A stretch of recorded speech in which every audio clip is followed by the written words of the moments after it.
You know what's frustrating about talking about technology and politics, especially in the current climate with our FCC chairman, Chairman Pai, trying to get rid of net neutrality, are all of the crazy doom and gloom defeatist headlines that clickbait their way into our Facebook and social media feeds. Yesterday, the FCC properly published their guidelines and their plan to get rid of net neutrality. And instantly, we saw a number of headlines proclaiming net neutrality dead. The FCC has killed it. It's over, folks. Go home. We'll tell you when to show up for the funeral. The problem is, that's not how this process works. Just a little bit of history. A number of folks in my audience will probably remember when the FCC proposed their fast lane plan. So what happened during that process? Did fast lane instantly get implemented? No, we went through a process of public comment. And so it stands now with the FCC trying to repeal Title II regulation of the internet. The initial proposal went up, John Oliver set up a website, we all left public comments.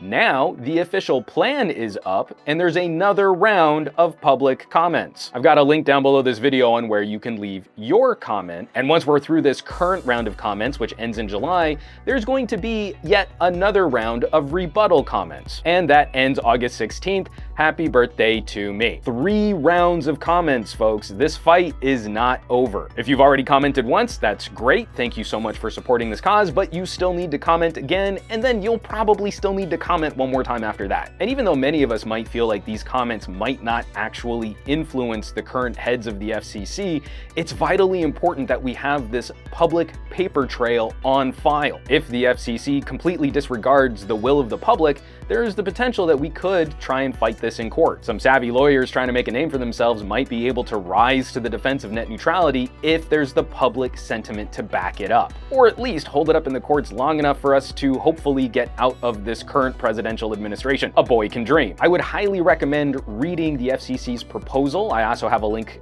for that below this video, just to see what we're up against and to see some of the specious claims that are being made by Chairman Pai, especially as it pertains to competition and innovation, referencing companies like Google and Netflix and how we need to leave the internet unregulated and free and open for them to be able to do business, when it's exactly those kinds of companies that we're hoping to protect with Title II regulation of the internet. And that actually brings up a small point.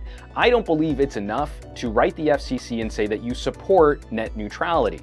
What I feel is going to really help us in this quest is to say that you support Title II regulation of the internet. That's what's really going to give the FCC some teeth to help make sure that we have a level playing field for all participants. Not only do I recommend reading the FCC's proposal for what it is that we need to fight, I would also read the very end of that proposal. Somewhere around page 62 of the FCC's proposal begins the dissenting opinion written by up-and-coming rock star Mignon Clyburn. Chairman Clyburn has been an incredible supporter of net neutrality as we've been going through this process from the open internet order through Verizon's lawsuits to FCC Title II regulation in 2015 to now fighting Chairman Pai and maintaining these protections. I can't recommend enough that you give it a read because I think she does a phenomenal job of cutting to the heart of the matter, how this is going to impact actual citizens and what this could mean for the future of business in America, while at the same time also dispelling a lot of this FUD that's being pumped out by Chairman Pai. Folks, this fight isn't over. We still have 2 rounds